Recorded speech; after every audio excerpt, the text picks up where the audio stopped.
Oke ya, kita akan masuk kepada pembahasan tentang scanner ya. Scanner untuk ultrasound. Oke. Jadi ultrasound itu diproduksi oleh suatu material yang sering disebut dengan nama transducer. Nah, transducer itu secara bahasa adalah suatu alat yang akan mengubah dari satu energi ke bentuk yang lain. Nah, secara teknis nanti yang dipakai kalau pada USG itu adalah bahan piezoelektrik. Bahan piezoelektrik adalah bahan yang bisa mengubah dari sinyal listrik menjadi getaran mekanik. Jadi ini ada bahan piezoelektrik. Jadi dia bisa mengecil membesar tergantung dari tegangan yang diberikan. Nah, nanti dia bisa diberikan tegangan AC ya. Ini kalau diberikan DC. Nah, nanti dia akan bergetar memiliki frekuensi sesuai dengan frekuensi yang diberikan gitu. Nah, ketika dia diberikan tegangan listrik atau sinyal listrik, maka dia akan menghasilkan getaran mekanik dengan frekuensi yang sama dengan frekuensi yang diberikan kepada dia. Sebaliknya, ketika dia itu mendapat gelombang mekanik dari luar, dia akan mengalami deformasi, dia akan menghasilkan sinyal listrik. Sehingga piezoelektrik ini kalau manusia itu berfungsi sebagai dua ya. Yang pertama berfungsi sebagai mulut, yaitu untuk menghasilkan suara, dan berfungsi sebagai telinga untuk mendengarkan pantulan gitu. Kira-kira begitu. Nah, kemudian sinyal listrik itu diberikan dalam bentuk impuls. Jadi hanya dalam kejutan kecil gitu ya. Tek gitu. Dalam waktu sekian milidetik ya.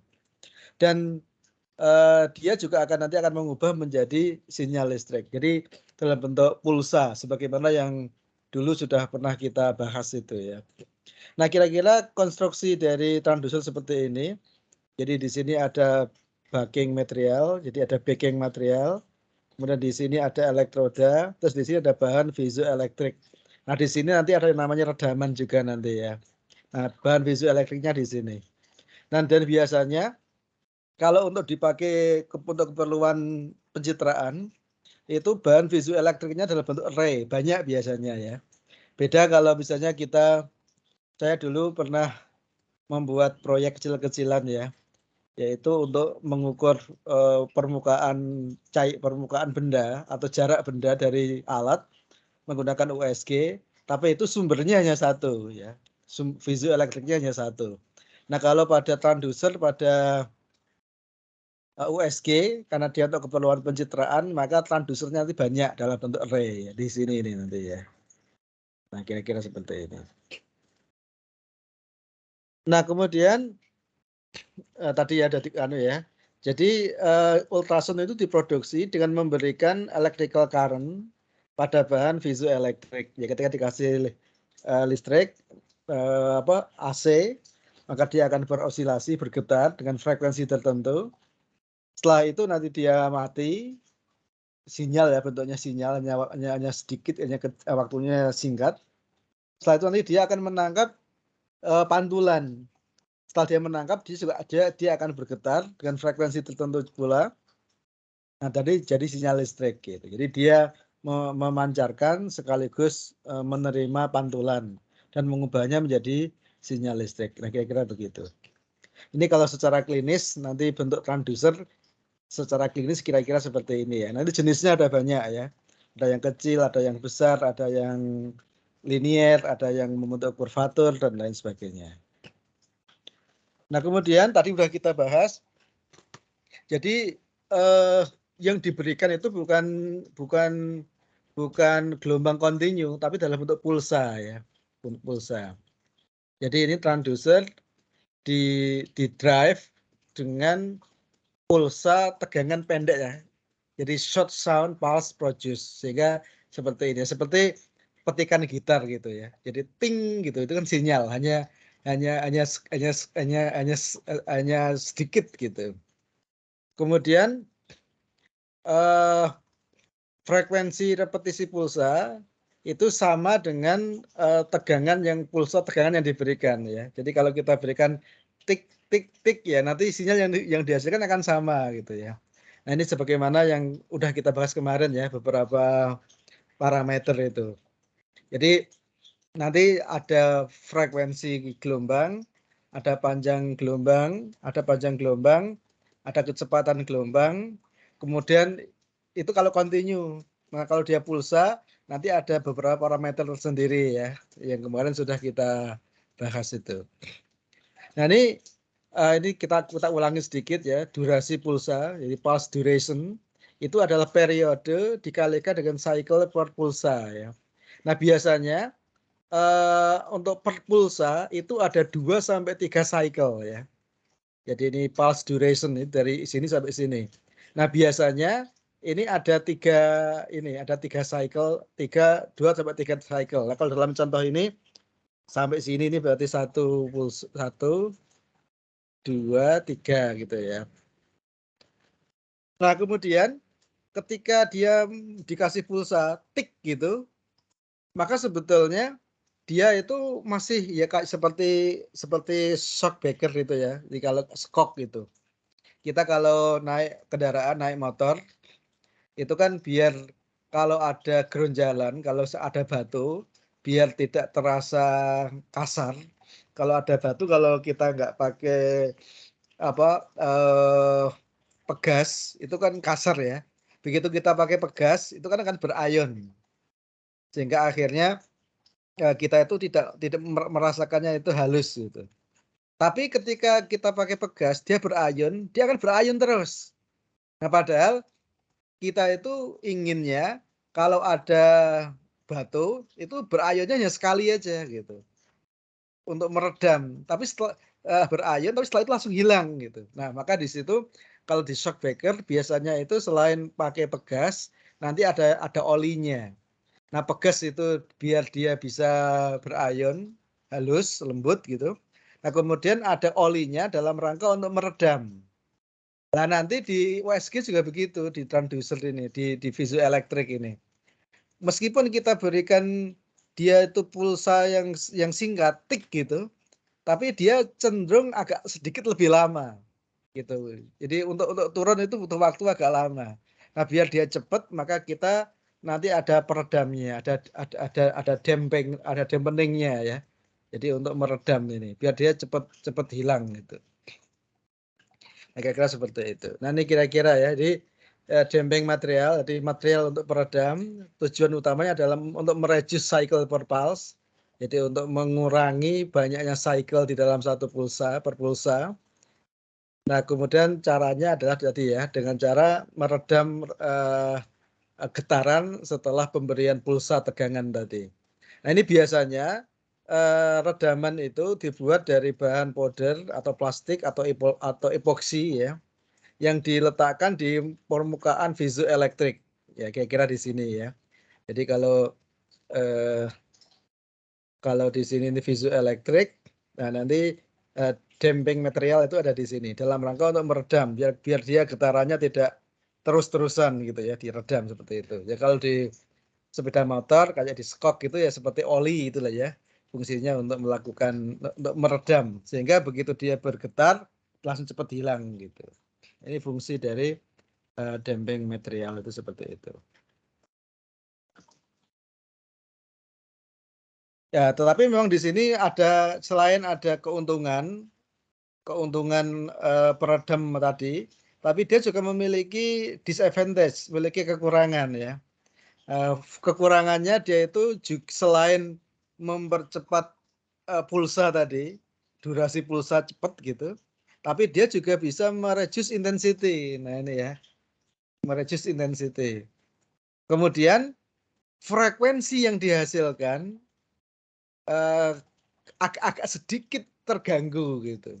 Sehingga kalau kalau tanpa redaman frekuensinya itu mendekati katakan aja satu frekuensi, mendekati monofrekuensi. Tapi begitu nanti kita kasih redaman, frekuensi itu agak sedikit agak sedikit terganggu, sedikit melebar gitu. Ada sedikit naik, ada sedikit turun. Jadi dia sedikit mengganggu frekuensi. Tapi tetap di situ ada manfaatnya. Manfaat utama adalah tadi untuk menghilangkan pulsa, segera menghilangkan pulsa gitu. Itu fungsi dari redaman. Dan ini kekurangannya kira-kira seperti ini. Ada dua hal ini ya. Nah ini tadi udah kita bahas ya di sini ya. Jadi dengan adanya redaman, dia itu memperpendek pulsa, ya sebagaimana yang sudah kita bahas. Tapi tadi ganti frekuensinya agak sedikit terganggu, sehingga akhirnya kalau seandainya kita pakai 2 MHz, itu nggak betul-betul 2 MHz, tapi ada sedikit di atasnya, ada sedikit di bawahnya, sehingga membentuk yang namanya bandwidth gitu. Membentuk bandwidth ya. Jadi kalau redamannya semakin tidak bagus, ya bandwidth-nya akan semakin melebar gitu. Padahal harapan kita kalau kita menggunakan frekuensi itu frekuensi tunggal gitu ya. Tapi memang susah menghasilkan betul-betul frekuensi tunggal, itu susah ya. Ini kira-kira seperti ini. Jadi idealnya itu seperti ini. Jadi kalau kita pakai 2 MHz ya sinyal itu hanya ada 2 MHz. Idealnya begitu. Tapi kenyataannya tidak bisa begitu.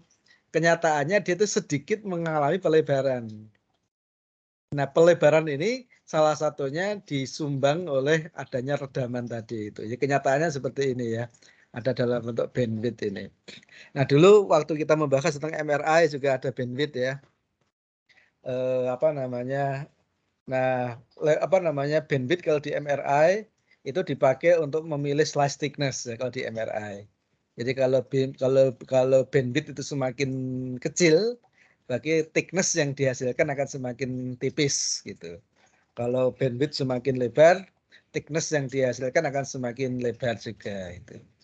Tapi kalau di sini nggak ada hubungannya dengan itu ya, nggak ada hubungannya dengan situ. Tapi frekuensi ini penting, terutama nanti kalau kita pakai untuk Doppler USG. Jadi USG untuk mendeteksi pergerakan apa namanya pembuluh darah atau apa gitu ya. Karena justru yang kita manfaatkan itu sedikit perubahan frekuensi. Ya efek Doppler ya sebagaimana yang dulu dipelajari waktu SMA itu. Jadi kalau kita itu berdiri di jalan, kemudian ada katakan aja ada ambulan lewat, kita asumsikan misalnya ambulannya itu ngeluarin satu frekuensi, itu kalau seandainya ambulan itu mendekati kita, itu frekuensinya akan sedikit lebih besar dibanding kalau ambulan itu diam. Sebaliknya kalau ambulan itu menjauh dari kita, frekuensinya akan sedikit lebih kecil. Nah, itu efek itu dinamakan dengan nama efek Doppler. Nah, efek Doppler ini nanti dipakai di USG untuk mendeteksi apa namanya pembuluh darah itu bergerak mendekati atau menjauhi. Ini yang menarik. Ini yang menarik dari MRI, dari USG ya bisa untuk itu. Ini nggak bisa, misalnya di CT scan itu nggak bisa ya. Kalau di USG itu bisa. Nah, tapi dengan adanya gangguan frekuensi, maka ini akan sedikit mengganggu nanti ketika kita gunakan efek Doppler. Sehingga kalau kita gunakan efek Doppler, maka adanya bandwidth, adanya pelebaran pita ini harus kita minimalkan gitu ya. Kira-kira seperti itu. Jadi ya nanti ada suatu parameter yang dinamakan dengan nama quality factor ya. Quality factor. Quality factor itu adalah operating frekuensi dibagi dengan bandwidth. Ini operating frekuensi ini misalnya 1 MHz, 2 MHz, 10 MHz, 20 MHz itu operating frekuensi. Nah, bandwidth ini lebarnya. Berarti kalau bandwidth ini semakin kecil, berarti besar dibagi kecil, maka quality faktornya akan semakin besar ya. Berarti bandwidth semakin kecil, berarti semakin quality faktornya semakin tinggi, semakin bagus gitu. Sebaliknya, kalau bandwidth semakin lebar, berarti quality faktornya akan semakin kecil, jadi semakin jelek gitu ya. Ini dia unitless ya, tidak memiliki satuan. Dan ini adalah untuk mengukur spectral purity ya. Jadi apa namanya kemurnian dari spektrum frekuensi yang digunakan. Jadi harapan kita memang dia hanya satu frekuensi, tapi karena ada berbagai macam gangguan, dia biasanya membentuk yang namanya bandwidth ya, membentuk distribusi Gaussian seperti ini kira-kira. Nah ini contoh ya, contoh dua bandwidth, dua sinyal dengan bandwidth yang berbeda, A dan B. Ini anggap aja memiliki operating frekuensi yang sama antara A dan B, maka kira-kira quality faktornya lebih besar yang mana ini? Yang A atau yang B?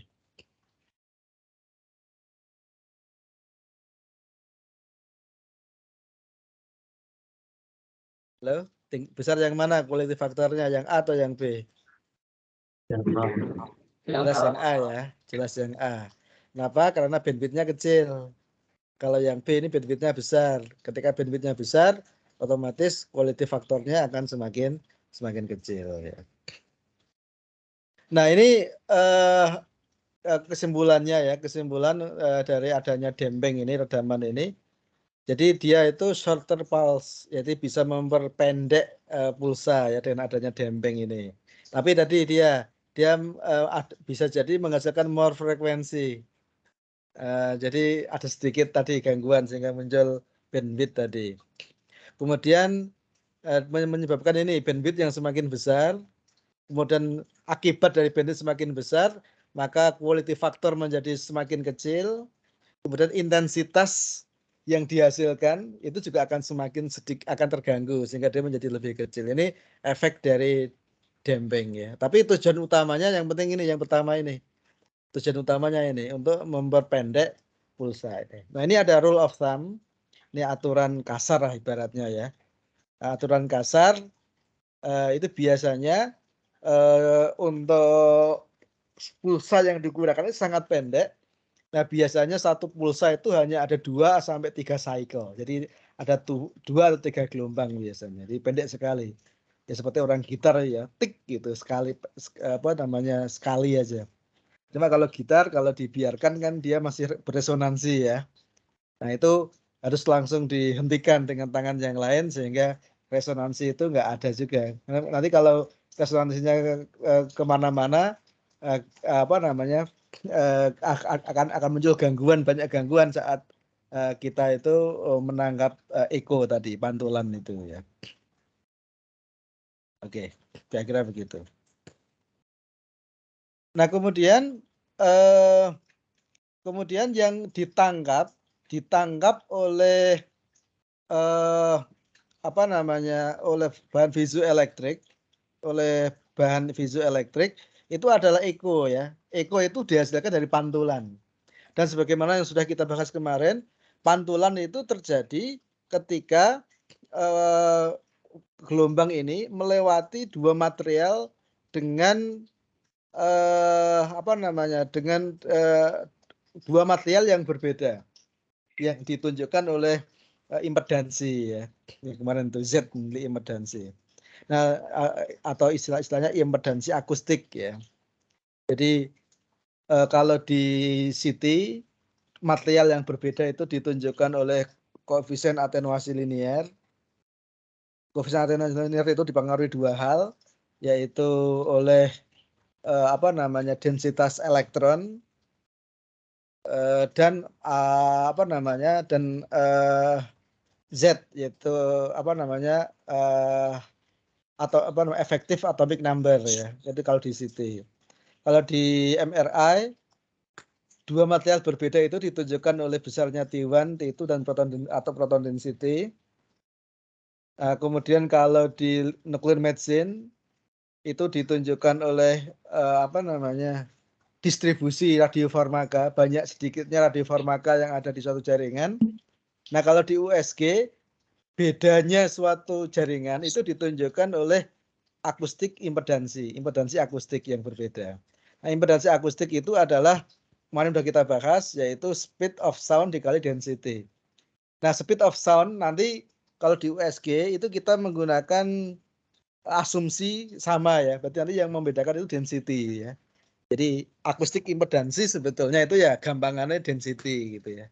Density. Makanya antara udara dengan tulang atau udara dengan jaringan lunak itu tentu saja impedansi akustiknya sangat berbeda karena density-nya akan berbeda. Nah, ketika dia itu melewati dua medium yang berbeda, maka dia akan mengalami refleksi, pantulan. Nah, pantulan inilah yang menghasilkan eko. Nah, eko ini nanti yang nanti akan ditangkap oleh bahan piezoelektrik sehingga dari getaran mekanik pantulan ini akan menghasilkan sinyal listrik dalam bentuk pulsa ya, gitu. Kira-kira begitu. Nah, ini sebagaimana yang kemarin sudah kita bahas ya. Maka nanti ada yang dinamakan dengan nama IRC dan ITC. Ini sudah kita bahas ya. IRC itu adalah Intensity Reflection Coefficient, jadi koefisien refleksi intensitas. Kalau ITC itu intensitas koefisien yang ditransmisikan. Ada yang direfleksi, ada yang ditransmisi. Nah, kalau IRC itu umumnya IRC itu lebih kecil dari 1 ya. ITC juga begitu. Artinya ketika ada gelombang itu tidak semuanya dipantulkan, tapi juga tidak semuanya diteruskan. Nah, dan ini berlaku hukum kontinuitas. Fisika itu selalu berlaku hukum kontinuitas. Berarti jumlah yang dipantulkan dan yang diteruskan kalau ditotal itu sama dengan 1, unity ya. Ini menunjukkan hukum kontinuitas ya. Kira-kira begitu. Jadi fisika itu begitu ya. Jadi kalau misalnya awalnya ruangan kosong, kemudian dimasuki 2 orang, ya di ruang itu harus ada 2 orang. Itu kalau benda fisika ya. Tapi kalau benda non fisika, ada 2 benda masuk, tapi di dalam kok ada 3. Nah, berarti yang 1 itu benda non fisika ya. Atau yang masuk 2, tapi di dalam kok cuma ada 1. Nah, ini berarti yang masuk tadi salah satunya itu benda non fisika. Jadi kalau fisika itu berlaku hukum kontinuitas. Itu berlaku umum ya di fisika itu seperti itu. Sehingga nanti IRC ditambah dengan ITC ya sama dengan 1. Ini sudah kita bahas sebelumnya ya. Nah, kemudian besarnya IRC tadi sudah kita bahas ya. Koefisien refleksi itu adalah intensitas yang direfleksikan dibagi dengan intensitas mula-mula ya. Jadi kalau yang direfleksikan itu besar, ya berarti IRC-nya ini akan mendekati 1. Tapi kalau yang direfleksikan ini kecil, maka dia akan mendekati 0 gitu. Nah, ini secara rumus matematiknya pakai ini ya, Z2 dikurangi Z1 dibagi Z2 per Z1 kuadrat. Z itu adalah impedansi akustik tadi. Impedansi akustik untuk medium 1, Z2 adalah impedansi akustik untuk medium 2. Jadi nanti setiap bahan, ya kayak udara, kayak tulang, kemudian soft tissue, dan lain-lain, nah itu dia memiliki nilai Z sendiri ya. Z di sini bukan nomor atom ya, tapi Z itu adalah impedansi akustik yang sebetulnya dipengaruhi oleh 2 hal. Yang pertama densitas, yang kedua itu kecepatan gelombang di sana. Tapi karena kecepatan gelombang ini nanti itu diasumsikan sama, berarti dia terutama dipengaruhi oleh densitas gitu ya. Kira-kira begitu. Nah, sebaliknya kalau fraksi yang terrefleksi ITC itu adalah banyaknya intensitas yang ini yang terrefleksi ya. IRC sudah ya. Kalau fraksi yang terrefleksi itu berarti intensitas yang direfleksikan dengan mula-mula ya. Nah, ini dia tergantung dari perbedaan impedans dari 2 material. Kalau 2 material itu sama, misalnya gelombang melewati udara atau melewati jaringan lunak semuanya, maka di dalam jaringan lunak itu boleh dikata tidak ada refleksi. Secara teori nggak ada refleksi. Kalaupun ada itu hamburan aja gitu ya. Sebaliknya, kalau 2 materi itu memiliki impedansi yang sangat berbeda, maka bisa dikatakan semuanya itu terrefleksi. Semuanya akan dipantulkan gitu ya. Kalau dia betul-betul berbeda secara totalitas gitu. Tapi kalau tapi yang berbeda secara totalitas kan nggak ada ya. Tapi sangat berbeda itu ada. Kalau dia sangat berbeda, ya berarti nanti yang dipantulkan itu besar sekali. Hampir semuanya dipantulkan. Tapi tidak mungkin semuanya ya, tapi hampir semuanya. Nah, kalau mendekati sama, yang dipantulkan sedikit ya. Misalnya soft tissue dengan apa namanya soft tissue yang satu dengan soft tissue yang lain sama-sama soft tissue. Nah, ini berarti dia nanti mendekati sama sehingga nanti pantulannya akan kecil. Nah, maka dari sini sebetulnya memang USG ini ya punya kelebihan sekaligus punya kekurangan. Kelebihan USG itu selain biayanya murah, kemudian tidak radioaktif, kemudian dia sangat powerful untuk mendeteksi objek-objek yang memiliki impedansi akustik yang berbeda ya. Misalnya kalau untuk melihat batu ginjal, dia sangat powerful ya. Dia sangat powerful. Tapi kalau untuk melihat benda-benda yang di situ banyak tulang dan lain sebagainya, nah itu tidak terlalu bagus karena kalau dia melewati tulang itu berarti hampir semuanya dipantulkan gitu nanti ya. Soft tissue, tulang hampir semuanya dipantulkan. Makanya USG itu biasanya dipakai untuk di daerah-daerah yang banyak soft tissue-nya. Jadi kalau yang di situ ada banyak tulang memang tidak bagus dipakai ya. Seperti pada kepala itu jarang pakai USG. Memang ada kelebihan sekaligus ada kekurangan ya. Nah ini beberapa contoh ya, beberapa contoh impedansi akustik misalnya untuk udara sama soft tissue. Ya, perbedaannya sangat besar sekali ya. Udara itu impedansi akustiknya 400, soft tissue 1.600.000. Nah, nanti tinggal kita bisa lihat itu udara dengan soft tissue. Ya kalau kita masukkan ke sini misalnya dari air ke udara atau udara ke air misalnya ya. Berarti ini nanti ini dikurangi ini mendekati kecil apa namanya sehingga apa namanya yang terrefleksikan kalau dari air ke dari udara ke air yang direfleksikan itu 0,9995 ya. Jadi lebih dari 99,9% itu dipantulkan. Itu dari air ke soft tissue. Makanya secara teoretik, jadi kalau seandainya USG itu kita tembakkan dari luar kulit, untuk nembus kulit itu nggak bisa. Jadi yang nembus kulit hanya kecil sekali. Makanya biasanya kita menggunakan gel ya, menggunakan gel sehingga USG atau ultrasound yang masuk ke kulit itu seakan-akan dia tidak melewati bahan dengan impedansi akustik yang berbeda gitu. Itu salah satu alasan kenapa kita itu kalau pakai USG selalu menggunakan gel itu di situ ya. Ini kira-kira ya. Jadi transducer matching lah. Nah nanti ada matching layernya ya. Ada layer bagian untuk biar match dengan kulit ini ya.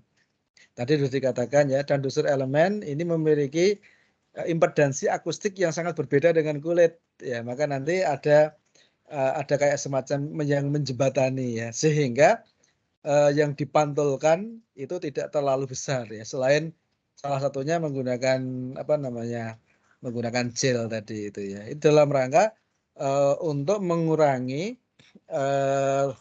energi yang dipantulkan karena tadi pemantulannya bisa sampai lebih dari 99,9%. Ya. Nah, biasanya pakai gel dan lain sebagainya. Nah, ini contoh ya. Ini kalau misalnya ini adalah apa namanya bahan piezoelektrik atau transdusernya. Ini di bawah ini ada matching layernya ya. Dan diambil dari bahan yang memiliki impedansi akustik mirip dengan kulit sehingga dia tidak mengalami pemantulan yang cukup besar ya. Kira-kira begitu. Tadi sudah kita bahas ya. Nah ini sekarang kita masuk ke transducer array ya.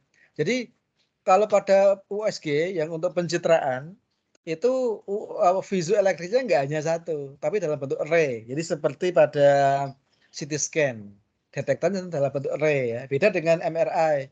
Kalau MRI detektornya hanya satu atau sedikit detektor. Sehingga nanti untuk memisahkan ini sinyal ini dari mana itu dengan kemarin kita bahas yaitu dengan frekuensi dan fase yang berbeda.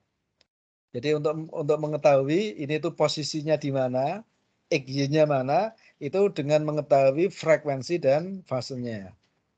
Nah kalau di USG ini lebih sederhana ya, karena kita menggunakan array, sebagaimana di CT itu juga kayak begitu. Nah, kemudian hampir boleh dikata untuk USG yang untuk kepentingan pencitraan itu hampir semuanya itu ya array ya. Hampir semuanya array. Kecuali kalau yang non imaging.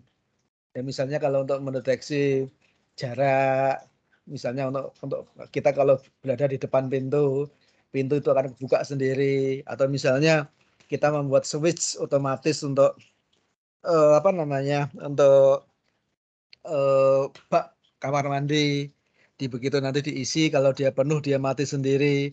Nah itu salah satu yang digunakan itu menggunakan gelombang ultrasound. Coba kalau seperti itu kita tidak menggunakan array ya, itu kita cukup menggunakan 1 atau 2 transducer aja. Nah kalau yang untuk keperluan imaging itu bentuknya array seperti ini, jadi ada banyak. Nah, ini besar sekali ya. Nanti kalau untuk kepentingan klinis kecil sekali ya, mungkin nggak sampai seukuran segenggaman kita ya. Nah kemudian dengan array itu akan menghasilkan dalam bentuk berkas ya, bentuknya beam nanti itu, bukan hanya satu tapi bentuknya beam. Nah dan beam ini nanti bisa difokuskan, bisa di stir, bisa diputar, bisa dibentuk, tergantung nanti bisa diatur ya, baik secara mekanik ataupun secara elektronik. Ya kalau secara mekanik ya tinggal dimiringkan, kalau secara elektronik nanti bisa diatur, fokusnya bisa diatur mau kedalaman berapa, itu bisa ya. Nanti dengan mengatur fasenya dan lain sebagainya gitu. Ya tadi udah kita bahas. Jadi transducer array dia bentuknya biasanya multiple small transducer ya. Ini satu transducer, dia bentuknya itu banyak ya, ada multiple di sini. Dan multiple ini banyaknya array ini diaktifkan dalam bentuk grup biasanya. Jadi tidak satu-satu tapi dalam bentuk grup. Misalnya kalau ada, katakan aja misalnya ada 20, mungkin kita nyalakannya itu 55 gitu ya. Diaktifkan per grup ya. Dan satu transducer ini kecil sekali. Ini saya coba ngambil dari citra yang lain ya. Jadi satu ini rambut manusia. Nah kira-kira satu kristal itu besarnya tuh seukuran rambut kita gitu. Ini kecil sekali ya. Kecil sekali. Jadi kita bayangkan kalau dia bisa katakan aja panjangnya 5 cm, nah itu ada berapa array di situ ya. Dia cukup banyak di situ ya. Di single kristal di sini hanya seukuran rambut kira-kira seperti ini. Oke, kemudian dia itu array ini bisa dalam bentuk linier seperti ini, atau juga dalam bentuk anular, dalam bentuk concentric circle seperti ini. Array 1, array 2, array 3, ya tergantung keperluan ya. Bisa yang bentuknya linear dalam bentuk line atau linear array, atau dalam bentuk lingkaran seperti ini, annular array gitu ya. Ya tergantung keperluan. Ini keperluannya untuk apa.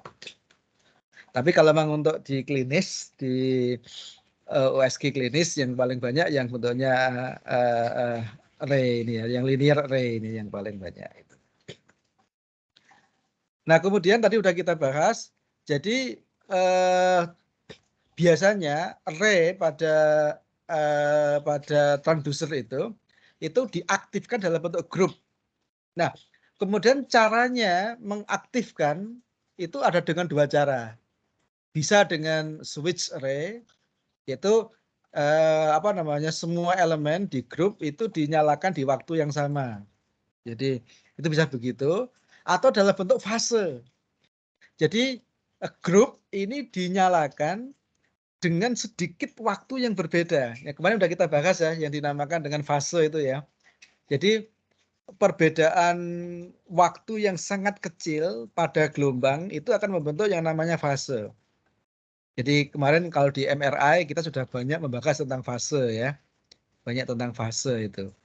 Jadi kalau misalnya ada 2 getaran, dia memiliki frekuensi yang sama, kemudian 2 getaran ini yang satu dinyalain, kemudian yang berikutnya itu dinyalain, dimundurin 0,1 detik setelah itu gitu. Maka 2 gelombang ini akan memiliki frekuensi yang sama, tapi memiliki fase yang sedikit berbeda itu ya. Maka nanti masalah fase array ini menarik. Karena fase array ini bisa dipakai untuk memfokuskan berkas, BIM ini dan lain sebagainya. Itu bisa diatur dengan membuat array ini ya. Sehingga nanti meskipun tandusur kita itu kecil, dengan pengaturan array nanti itu dia memiliki berkas yang lebar ya, bisa diatur kan dia bisa dibelok-belokkan. Bisa dibelok-belokkan sehingga dia bisa menyapu luasan yang relatif luas gitu. Itu salah satu gunanya nanti kita itu menggunakan array itu ya. Menggunakan fase itu. Ya ini kalau tadi udah kita bahas ya, jadi elements, energize, as group tadi udah kita bahas ya. Jadi grup ini dia berfungsi layaknya one large transducer ya. Ini satu grup. Jadi misalnya ada banyak array, kemudian kita mengaktifkannya itu nggak satu-satu tapi per grup gitu. Jadi ini ada banyak grup elemen itu ya. Kemudian grup ini bisa digerakkan, bisa digeser-geser, bisa berbarengan gesernya, dinyalain berbarengan, bisa dinyalain dalam waktu yang sedikit berbeda. Nah, ketika dinyalain dalam waktu yang sedikit berbeda, nah itu yang membentuk yang dinamakan dengan nama fase itu ya. Jadi gelombang yang dihasilkan di sini sama gelombang yang dihasilkan di bawahnya waktunya sedikit berbeda. Jadi ada perbedaan fase sedikit. Nah, perbedaan fase itu nanti menarik akan menghasilkan waveform, jadi muka gelombang yang berbeda ya. Jadi muka gelombang itu nanti kita akan coba bahas. Jadi muka gelombang. Jadi muka gelombang itu kayak begini ya. Jadi kalau seandainya ini kalau seandainya kita itu ada kita dikatakan aja di danau yang tenang, kemudian kita itu menjatuhkan batu, tek, maka kan akan muncul getaran di permukaan air itu. Setelah itu nanti dia bergerak membentuk yang namanya gelombang air. Nah bentuknya itu berarti dia itu akan membentuk akan radial ya, akan menyebar secara radial, lingkaran gitu. Nah, kalau seandainya kita itu jadi muka gelombangnya itu dalam bentuk lingkaran gitu ya. Nah, kalau kita itu menjatuhkan dua benda yang jaraknya berdekatan, kita jatuhin dalam waktu yang sama, plung gitu. Maka akan ada dua gelombang. Nah, dua gelombang itu nanti akan membentuk permukaan tertentu untuk membesar ke arah keluar gitu. Nah itu yang dinamakan dengan nama wavefront, wavefront ya, itu muka gelombang. Ya nanti masalah muka gelombang ini menarik nanti ya di dalam USG sehingga nanti bentuknya itu bisa diatur-atur gitu ya.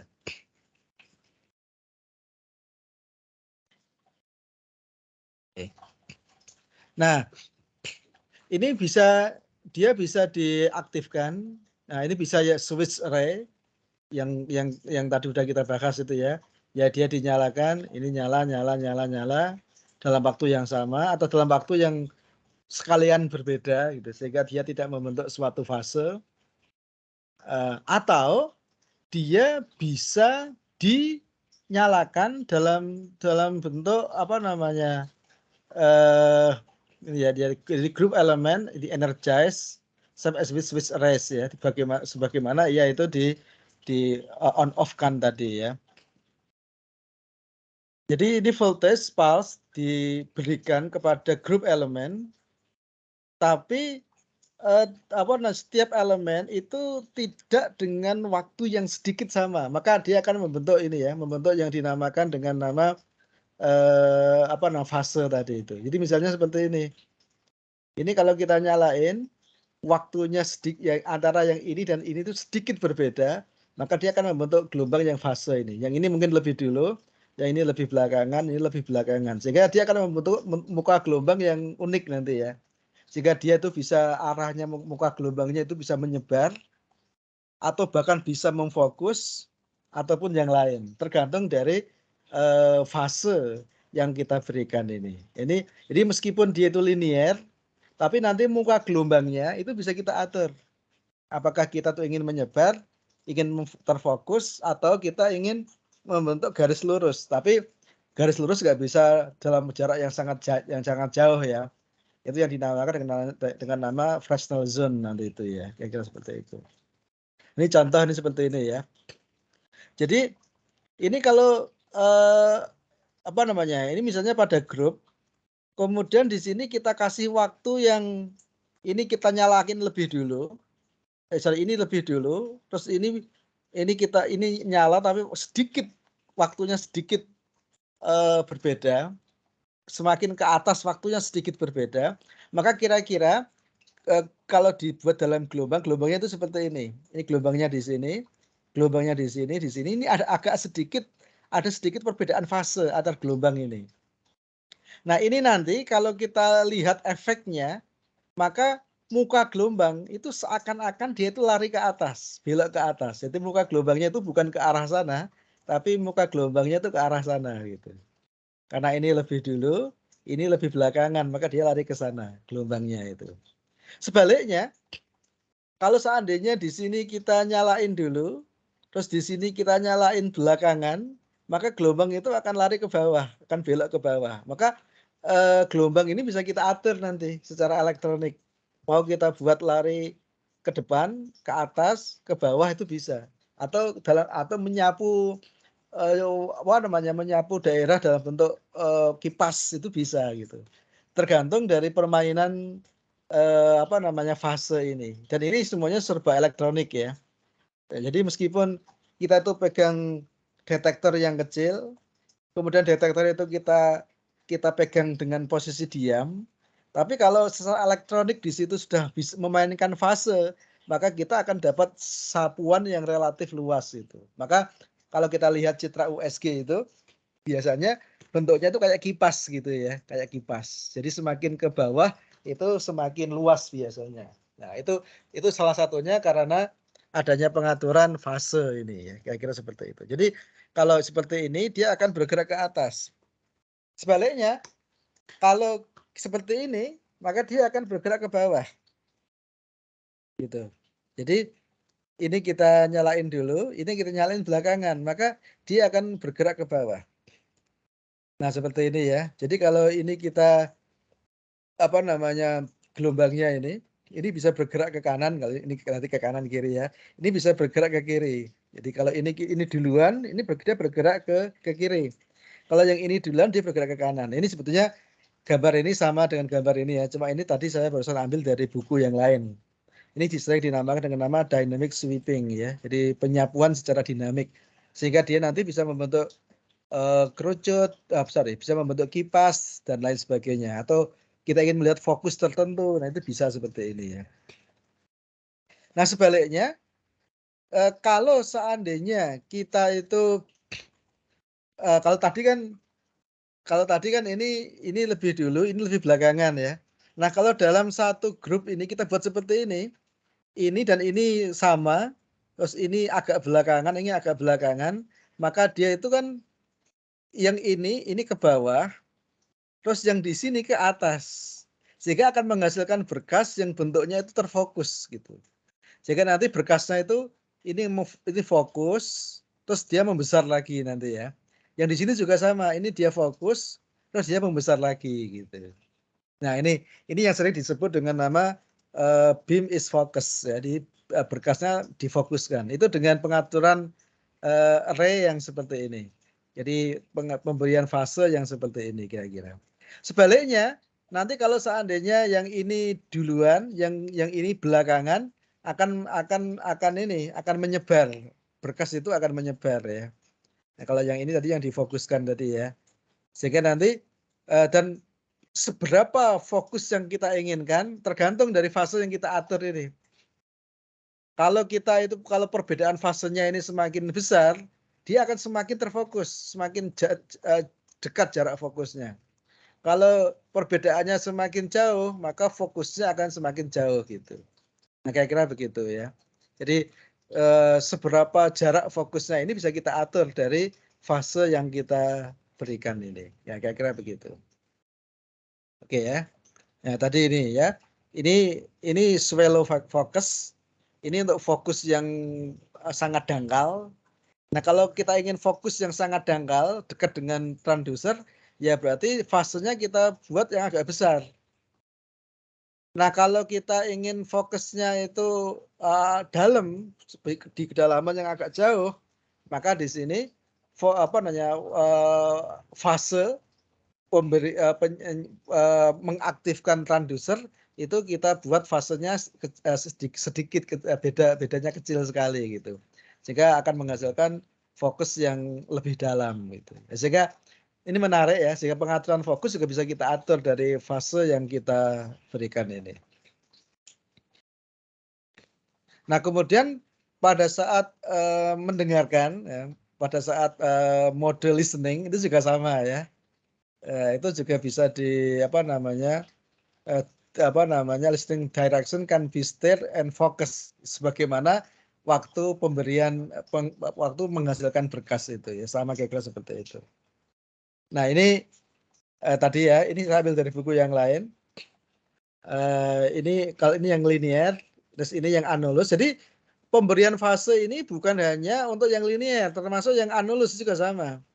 Ini contoh kalau seandainya kita berikan fase yang berbeda, ini lebih dulu, ini lebih belakangan, maka nanti akan menghasilkan berkas yang mengerucut ya. Sebaliknya kalau ininya lebih belakangan, ini lebih dulu yang di tengah, maka akan menghasilkan berkas yang menyebar gitu. Nah, kalau yang ini dia tuh fokus dulu baru menyebar. Tapi kalau belum ini kita kasih lebih belakangan, ini lebih dulu, maka dia langsung menyebar gitu ya. Jadi seperti ini ya, dia ini fokus langsung menyebar gitu. Ini yang menarik itu di situ. Nah, ini mungkin sedikit. Jadi USG selama ini itu dipakai untuk diagnostik ya, untuk pencitraan. Tapi nanti itu ada suatu teknologi menggunakan USG, tapi bisa untuk terapi. Itu dinamakan dengan nama HIFU ya, High Intensity Focus Ultrasound. Jadi ultrasound dengan intensitas yang sangat tinggi, kemudian dia difokuskan dengan fokus yang sangat tajam, sehingga USG itu bisa sampai levelnya itu membakar sel. Itu nanti yang dipakai untuk terapi ya. Gitu. Sehingga misalnya ada tumor di kedalaman 5 cm dari permukaan kulit. Nah, itu difokuskan di posisi 5 cm gitu. Maka sebelum 5 cm dan setelah 5 cm, sel itu boleh dikata nggak terganggu gitu. Tapi pada posisi 5 cm, sel itu terbakar karena saking panasnya. Nah, itu yang saya dinamakan dengan nama HIFU ya.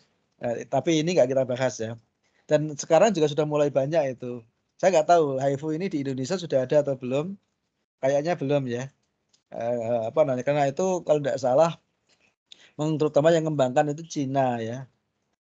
Biasanya kalau teknologi dari Cina itu memang nggak secepat kalau teknologi misalnya dari Amerika gitu ya. Kira-kira seperti itu.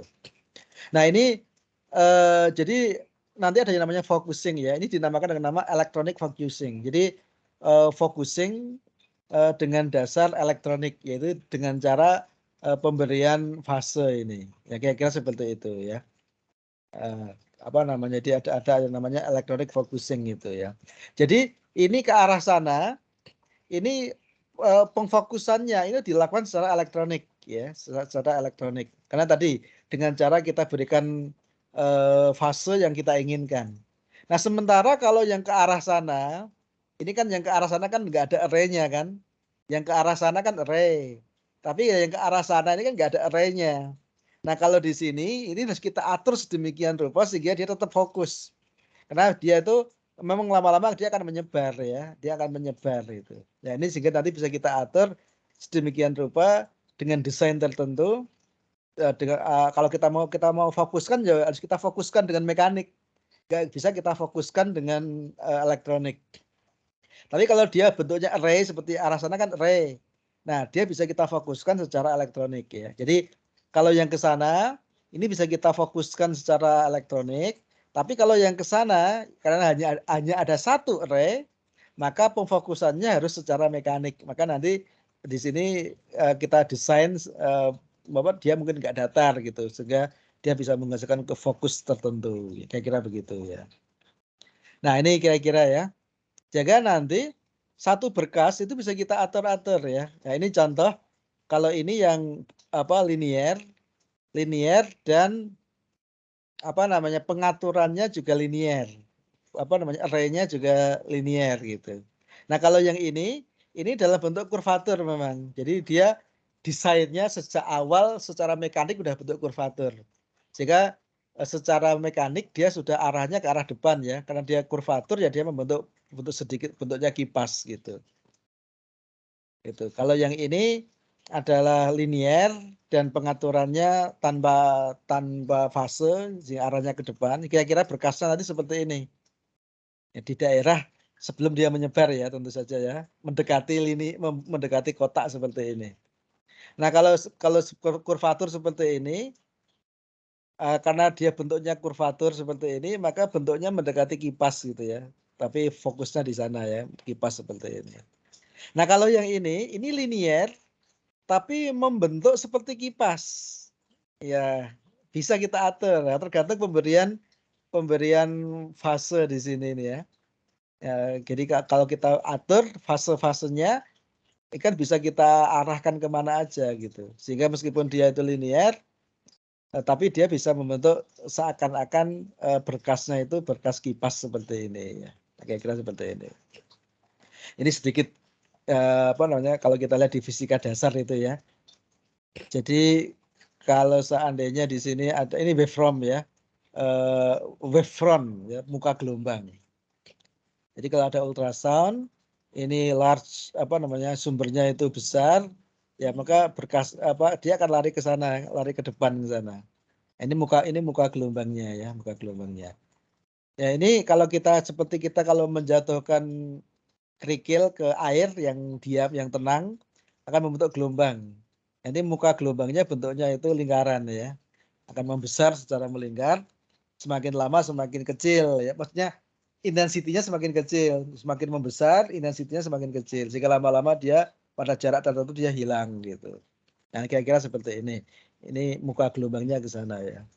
Jadi kalau sini itu muka gelombangnya itu radial, kalau ini muka gelombangnya ke arah depan. Ini kalau dia source-nya itu besar. Nah kalau dia multiple, ini kalau seandainya ada dua source, nah dia akan membentuk wavefront yang seperti ini ya. Nah itu sebetulnya ini bisa kita simulasikan ya. Kalau di MATLAB itu ada salah satu tool yang namanya PDE ya, Partial Differential Equation.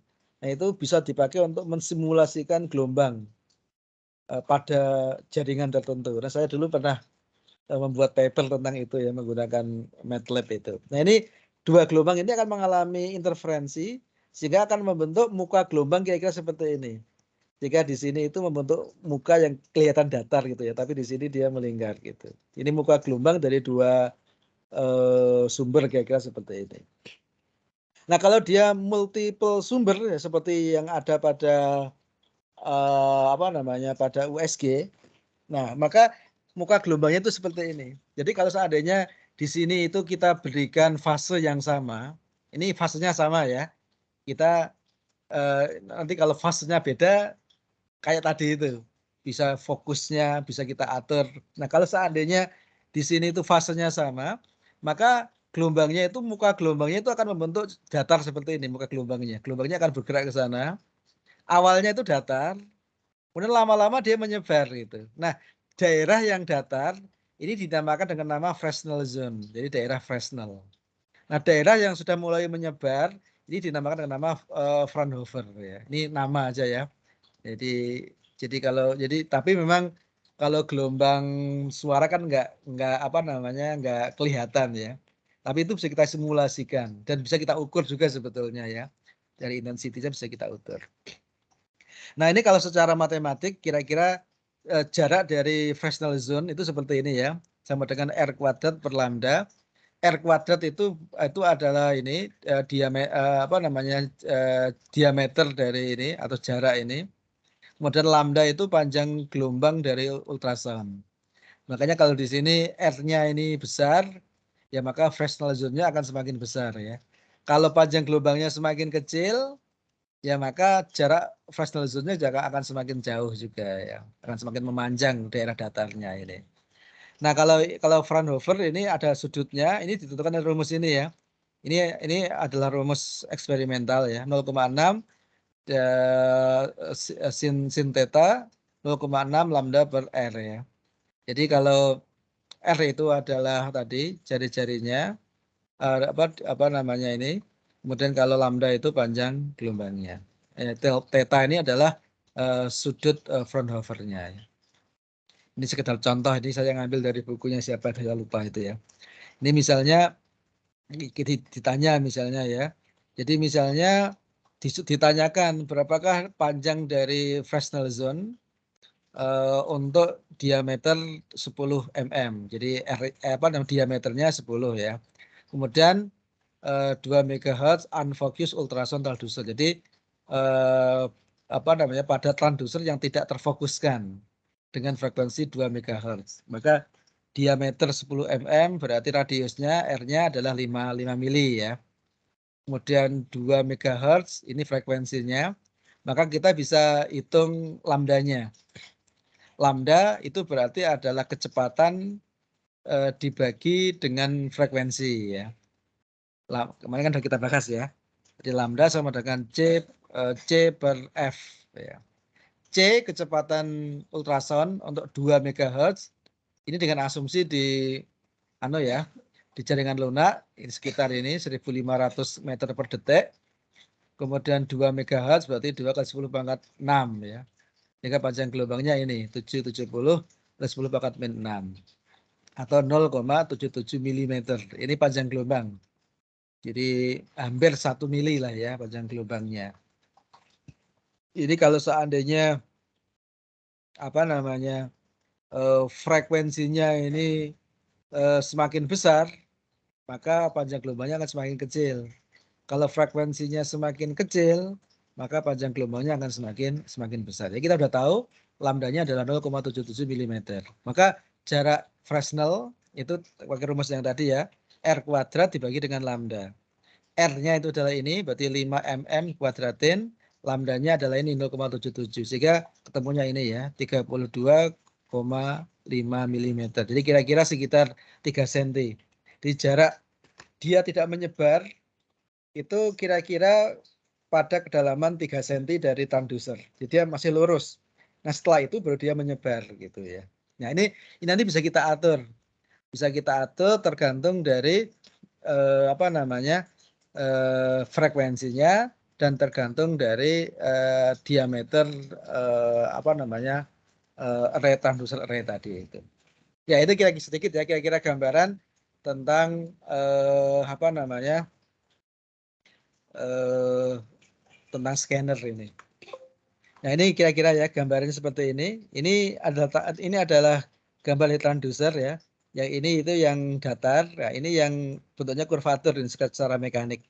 Tapi meskipun ini datar, kalau kita kasih fase, nanti dia juga bisa menghasilkan muka gelombang yang yang bisa kita atur. Apakah terfokus atau dia menyebar dari awal itu. Oke, saya kira mungkin itu untuk pembahasan tentang scanner. Kemudian untuk yang kemarin nanti saya buatkan ini aja ya, buatkan video nanti saya belum sempat kemarin itu ya. Oke, mungkin sampai sini ada yang mau didiskusikan barangkali.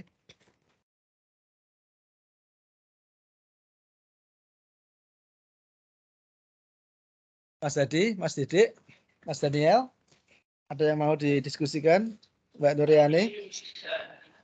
Kalau misalnya kan yang tadi bilangnya yang ada yang buat tapi kan itu biar nargetin ke routernya Gimana Mas? Yang Bapak kan katanya USB juga bisa yang buat tapi yang baru itu yang dari Oh Cina. yang HIFU itu gimana target ke kanker? Ya. Ya itu dia difokuskan. Nah masalah memfokuskan itu kan tadi dengan fase tadi itu.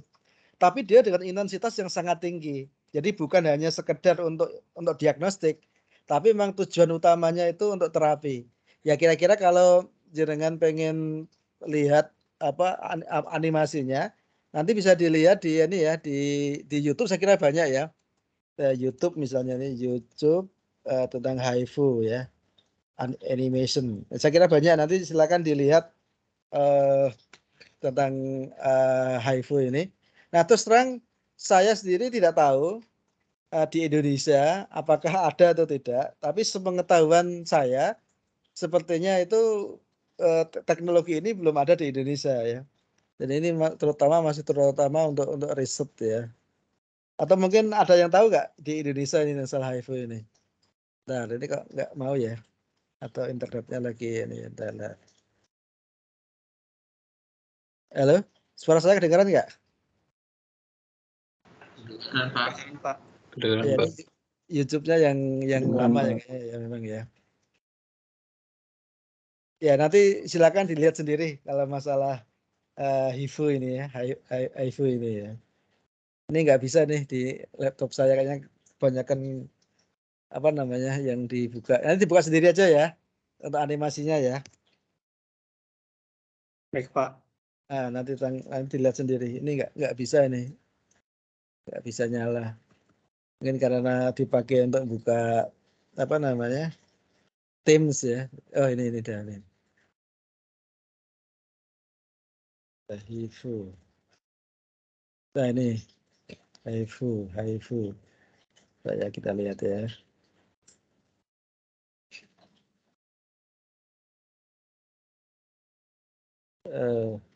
Yang animasi aja ya. HIV.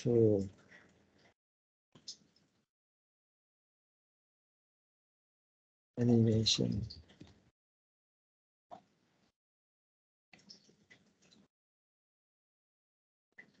Bentar.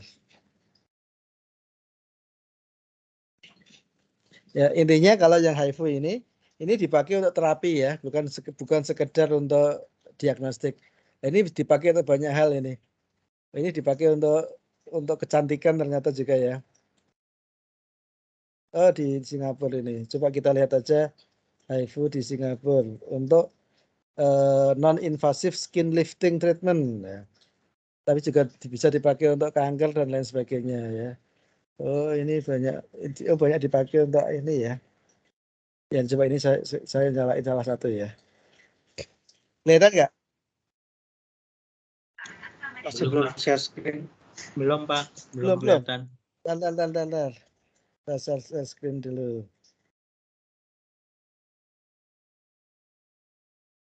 Nah ini ya, kita mulai dari depan ya. Ini juga ternyata juga banyak dipakai untuk kulit ya ternyata ya.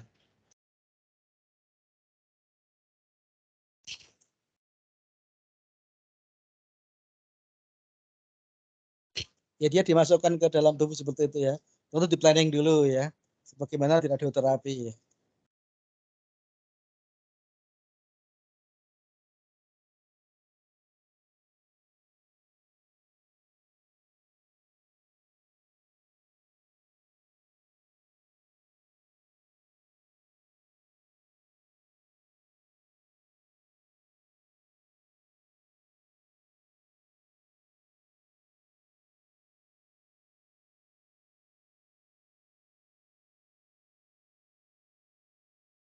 Ya, dia difokus kayak gitu ya. Kelihatan nggak ya? Kelihatan.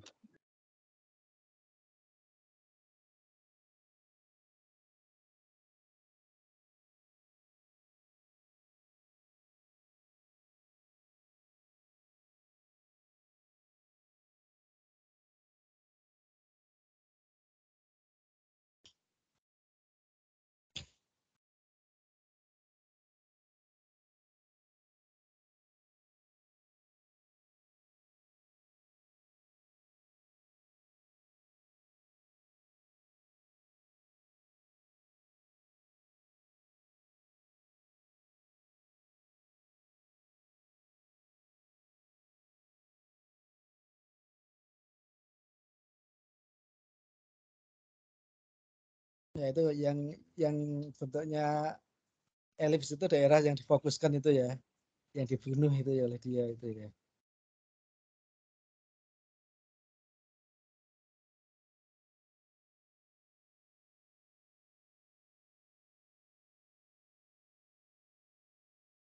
Nah kira-kira begitu.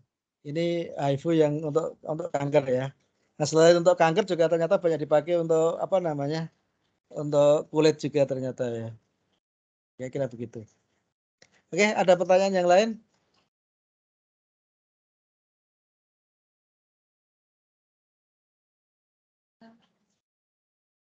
Mas Adi, ada tambahan barangkali? Mas Nofri, Mas Hamzah, Mbak Ida, Mbak Nada.